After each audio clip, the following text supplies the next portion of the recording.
Shalom, Wilujeng Enjing. Selamat pagi, Bapak Ibu, Saudara sekalian yang dikasihi Tuhan Yesus Kristus.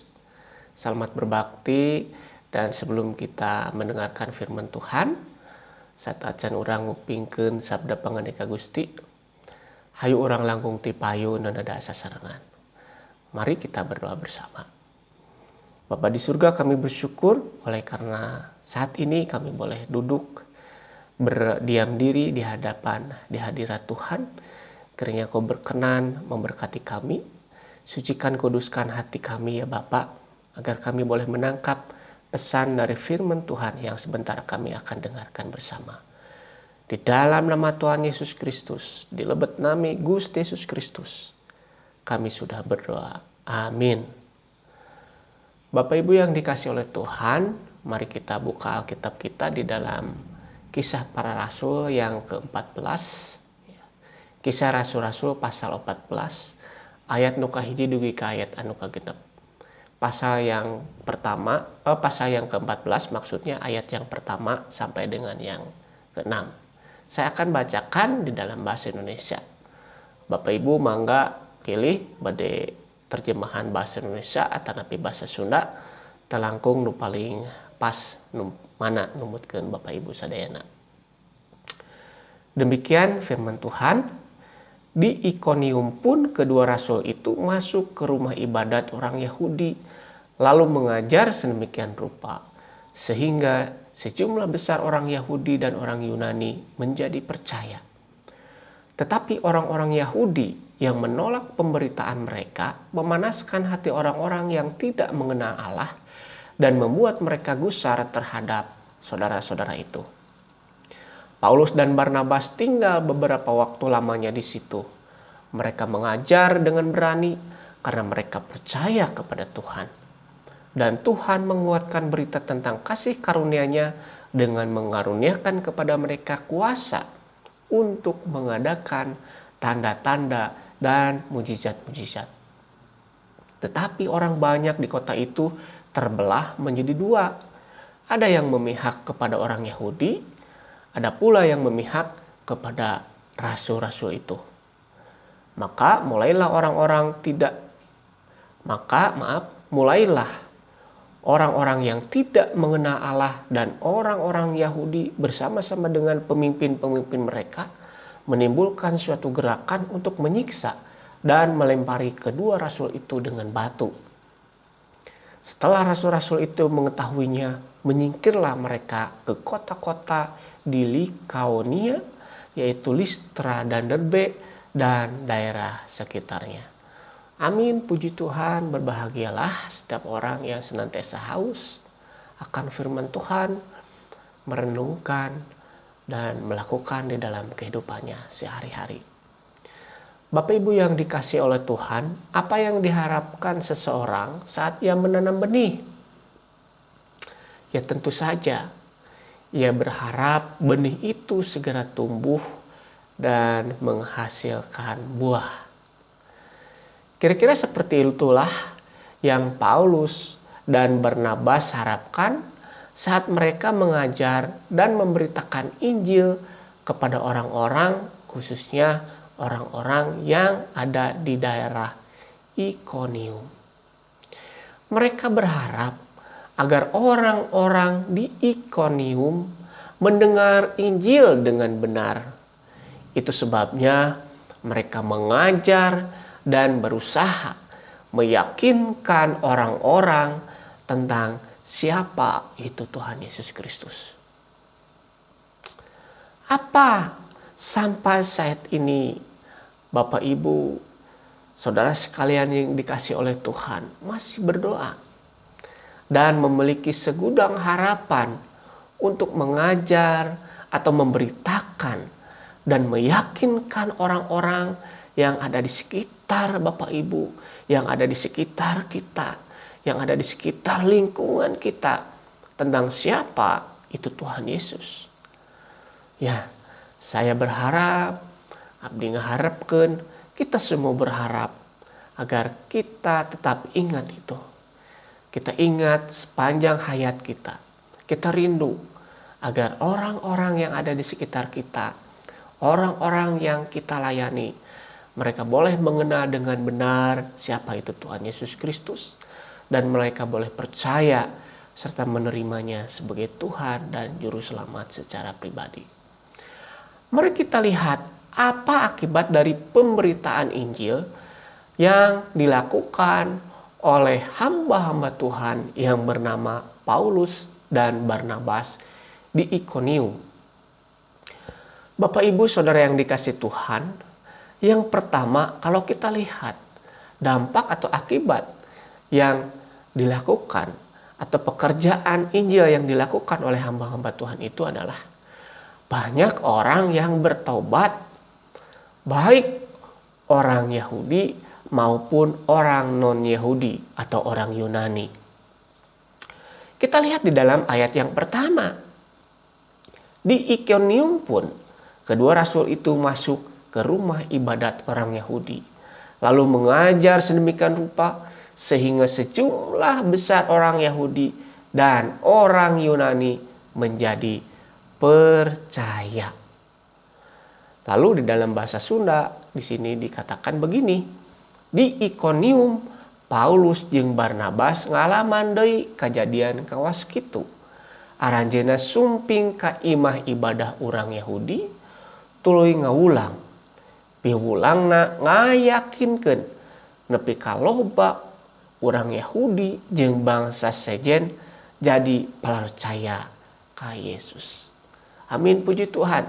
Ada pertobatan yang luar biasa.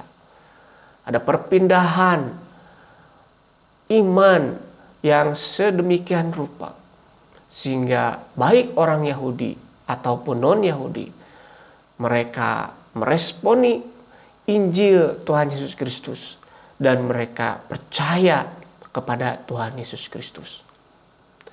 Ada harapan di dalam kehidupan orang-orang di Ikonium bahwa mereka menantikan Juru Selamat untuk kehidupan mereka. Mereka mengerti apa yang disampaikan oleh rasul-rasul itu.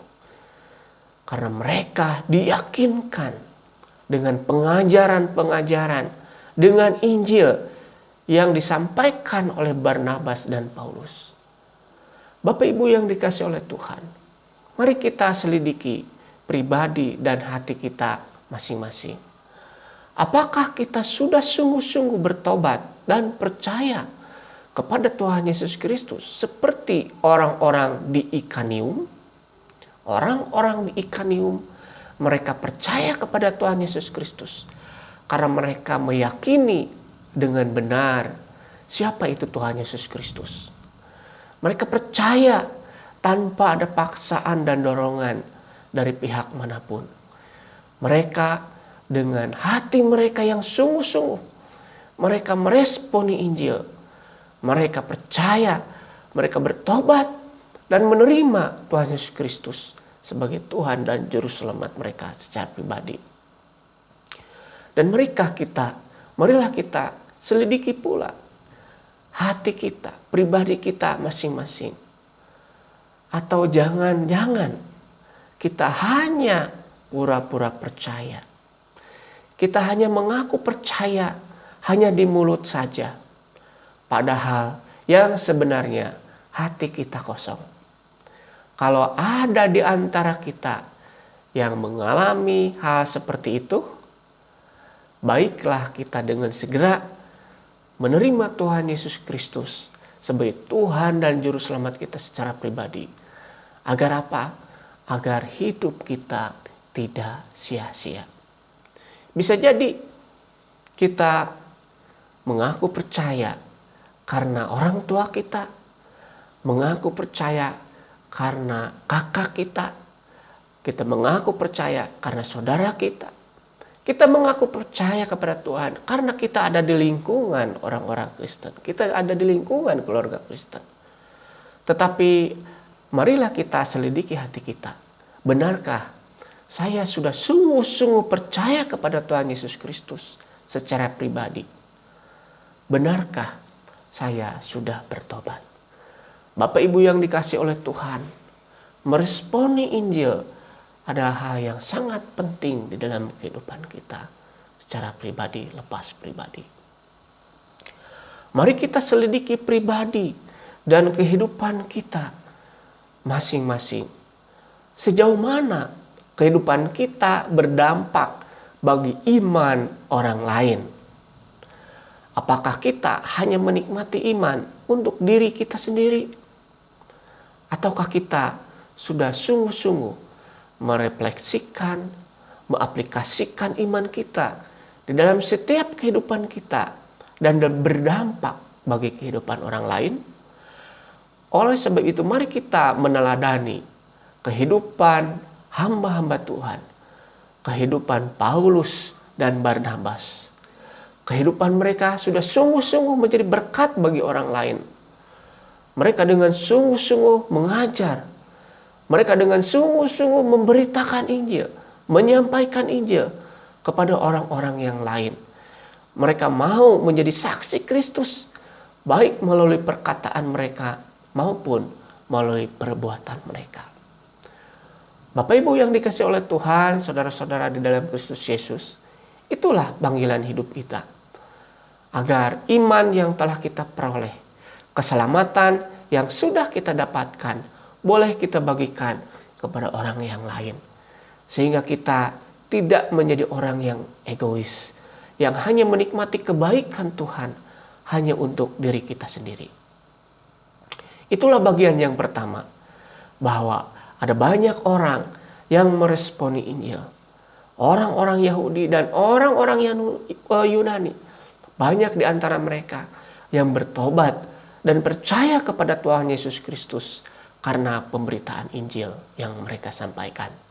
Marilah kita terus bersikap positif dan memiliki harapan bahwa Injil yang kita tebar, baik secara sadar maupun tidak sadar, hendaknya terus menggugah setiap hati orang-orang lain, agar mereka pun boleh melihat dan percaya kepada Tuhan yang kita sembah. Bagian yang kedua, selain kita melihat banyak orang yang menerima Yesus, kita juga melihat bahwa ada catatan banyak orang yang juga menolak Injil. Kita lihat di dalam ayat yang kedua. Tetapi orang-orang Yahudi yang menolak pemberitaan mereka. Coba perhatikan.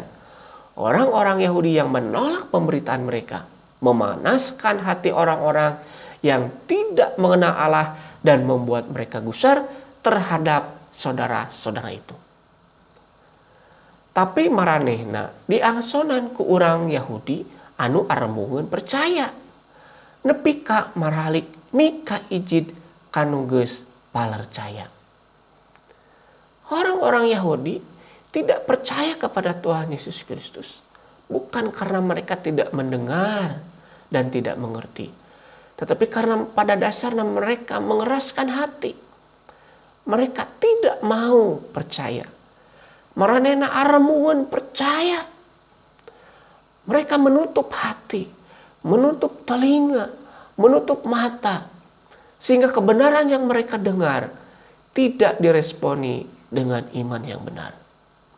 Sebaliknya, mereka meresponi dengan hati yang salah. Mereka malah mempengaruhi orang-orang lain. Mereka malah memanaskan orang-orang lain. Dan memujuk mereka, mempengaruhi mereka. Sehingga orang-orang yang lain yang tidak mengenal Tuhan, orang-orang yang lain yang belum mengenal Tuhan Yesus Kristus, bahkan mungkin di antara mereka yang sedang mempertimbangkan iman itu, mereka justru dipengaruhi dan ditekan agar mereka membenci orang-orang Kristen dan juga ajarannya.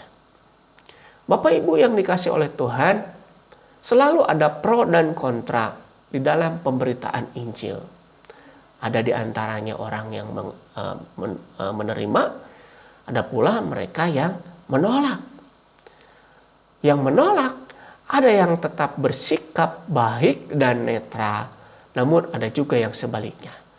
Mereka berontak dan mereka menyebarkan berita-berita yang tidak baik, bahkan membujuk, mempengaruhi orang-orang yang lain agar melawan kita, dan menularkan kebencian di antara mereka. Orang-orang yang menolak ini menghasut orang-orang yang lain.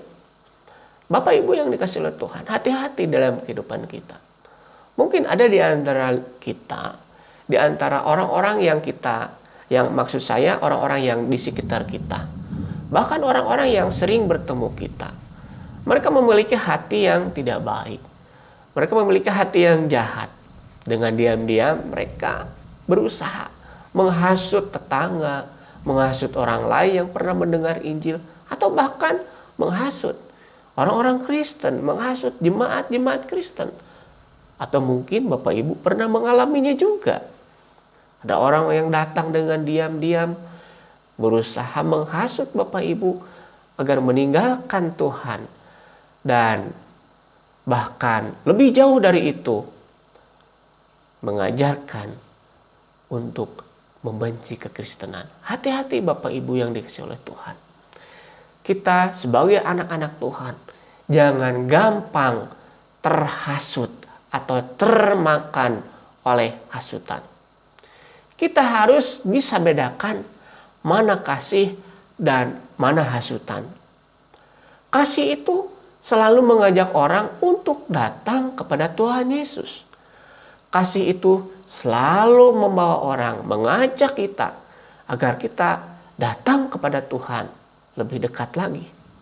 Sedangkan hasutan sebaliknya. Orang yang menghasut tidak akan pernah mengajak, mendorong kita untuk lebih dekat datang kepada Tuhan Yesus Kristus. Sebaliknya, mereka baik secara halus maupun secara kasar berusaha menjauhkan kita dari Tuhan, dari komunitas Tuhan, dari persekutuan Tuhan, dan bahkan membenci kekristenan. Sudah terbukti di dalam kehidupan kekristenan kita. Ada banyak orang yang pernah datang, yang pernah bersekutu bersama di dalam persekutuan yang indah ini. Namun karena mereka terhasut oleh bujukan orang-orang yang lain, mereka akhirnya nurut, terpengaruh, dan jauh daripada Tuhan. Hati-hati, baik yang sifatnya lembut, yang tampaknya terlihat seperti seolah-olah bijaksana, padahal sebenarnya menjerumuskan. Hati-hati dengan hal-hal seperti itu. Lalu kemudian hasutan ini tidak berhenti sampai di situ. Justru hasutan ini kemudian berkembang dan menimbulkan perpecahan. Tadi sudah disampaikan bahwa hasutan ini tidak menjadikan orang lebih dekat dengan Tuhan, tidak menjadikan suasana lebih damai, kondusif, dan penuh kasih. Lalu kemudian kita melihat di dalam ayat yang keempat, kemudian hasutan ini berkembang menjadi sebuah perpecahan. Tetapi orang banyak di kota itu terbelah menjadi dua. Ada yang memihak kepada orang Yahudi, ada pula yang memihak kepada kedua rasul itu. Urang dinya jadi pecah. Aya nu biluk ka orang Yahudi, aya anu biluk ka rasul-rasul. Nah, jadi pecah nih ceritanya. Ada dua kubu, ada dua golongan. Pertama, orang-orang yang pro kepada kita, orang Kristen, anak-anak Tuhan, gereja Tuhan. Tetapi ada juga yang kontra. Terjadi dua kubu, terjadi dua poros, terjadi dua pendapat, terjadi perselisihan. Pemberitaan tentang Yesus memang sering menimbulkan perpecahan antara orang percaya dan orang yang tidak percaya. Itu sudah pasti. Itu sudah pasti. Baik mereka yang terlihat di permukaan ataupun mereka yang secara diam-diam yang sebenarnya mereka kontra terhadap kekristenan, bahkan membenci kekristenan. Bapak Ibu yang dikasihi oleh Tuhan, sejenak mari kita lihat Yohanes 9 ayat 16. Di sana dikatakan demikian. Maka kata sebagian orang Farisi itu, orang ini tidak datang dari Allah, sebab ia tidak memelihara hari Sabat. Sebagian pula berkata, bagaimanakah seorang berdosa dapat membuat mujizat yang demikian? Maka timbullah pertentangan di antara mereka. Saya garis bawahi di situ. Maka timbullah pertentangan di antara mereka. Kita lihat dalam bahasa Sundanya, cek sawareh orang Parisi, mustahil jelema kitu utusan Allah. Geuning teu tunduk kana aturan Sabat. Cek orang Parisi sawareh deui. Tapi piraku jelema dosa mah bisa nyieun keajaiban sarupa kitu. Tungtungna maranehna jadi pabentar. Sekali deui, tungtungna maranehna jadi pabentar. Ya, memang Injil selalu mendatangkan pertentangan, menghasilkan sebuah reaksi, perbedaan, pertentangan. Bapak Ibu yang dikasih oleh Tuhan, air itu tidak akan bisa pernah bersatu dengan minyak. Itu sebabnya ketika terang itu datang, ketika Injil kebenaran itu disampaikan, maka sudah pasti akan ada reaksi. Akan ada reaksi karena pada dasarnya gelap tidak bisa bersatu dengan terang atau air tidak bisa bersatu dengan minyak. Bapak Ibu yang dikasih oleh Tuhan, di dalam kehidupan kita bagaimana? Ya, tentu saja. Pertentangan itu selalu ada. Baik dalam keluarga maupun dalam kehidupan masyarakat. Tatkala ada dua orang yang memiliki pegangan yang berbeda. Satu, pro kepada Tuhan Yesus Kristus atau percaya kepada Tuhan Yesus Kristus dengan sangat militan. Tetapi yang satunya lagi, yang kontra, yang tidak percaya, bahkan mungkin lebih daripada itu, memiliki hati yang keras dan tersimpan kebencian. Apakah bisa bertemu? Susah dan bahkan tidak akan pernah bisa. Sudah tadi dikatakan, bahkan ditulis dalam firman Tuhan bahwa terang tidak bisa bersatu dengan gelap. Selalu ada pertentangan, selalu ada perselisihan. Nah, Bapak Ibu yang dikasih oleh Tuhan, jangan heran bahwa tidak selalu orang yang mendengar Injil itu akan menerima. Kita harus menerima dengan lapang dada. Bahwa orang yang barangkali kita injili, orang yang sudah mendengar sekian lama, mereka tetap mengeraskan hati kepada Tuhan Yesus Kristus. Jangan heran bahwa memang selalu ada yang menerima dan selalu ada yang menolak. Tetapi bukan berarti kita harus berputus asa. Jika kita menemukan hal semacam itu, tidak menjadikan itu putus asa, kita terus memberitakan firman Tuhan kepada orang yang lain. Dan terus berdoa meminta belas kasihan Tuhan. Bapak Ibu yang dikasih oleh Tuhan, yang pertama ada orang yang menerima, yang kedua ada yang menolak, dan yang ketiga timbul penganiayaan. Coba perhatikan ayat yang kelima. Maka mulailah orang-orang yang tidak mengenal Allah dan orang-orang Yahudi bersama-sama dengan pemimpin-pemimpin mereka menimbulkan suatu gerakan untuk menyiksa dan melempari kedua rasul itu dengan batu.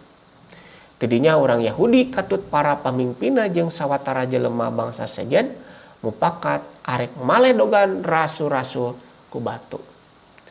Kenapa mereka mau melempari Barnabas dan Paulus dengan batu? Ya karena mereka pada dasarnya menolak Injil. Menolak Injil dikaitkan dengan kebencian mereka kepada rasul-rasul itu. Ya. Menolak Injil menjadikan mereka iri hati. Ya. Mereka iri hati. Mereka melihat bahwa ajaran Kristen diterima oleh sebagian besar orang dan mereka tidak terima itu dan hati mereka benci, dipenuhi oleh kebencian dan mereka berusaha menganiaya hamba-hamba Tuhan itu. Tetapi puji Tuhan, Tuhan melindungi hamba-hamba Tuhan itu. Bapak Ibu yang dikasih oleh Tuhan, setiap kali seseorang atau seorang anak Tuhan bekerja melayani Tuhan, memberitakan Injil, mengajar, meyakinkan orang akan Kristus, setan pun ikut bekerja. Setan pun ikut bekerja.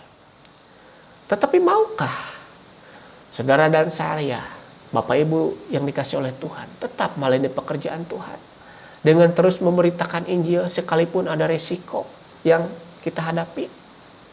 Ya, melayani Tuhan selalu mendatangkan resiko. Tetapi melayani Tuhan adalah panggilan yang mulia.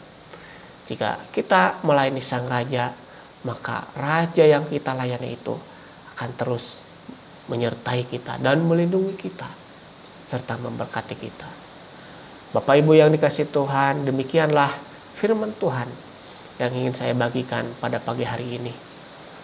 Mari kita tetap beritakan firman Tuhan dan jaga hati kita agar kita terus berkobar, ya, berkobar-kobar untuk melayani pekerjaan Tuhan.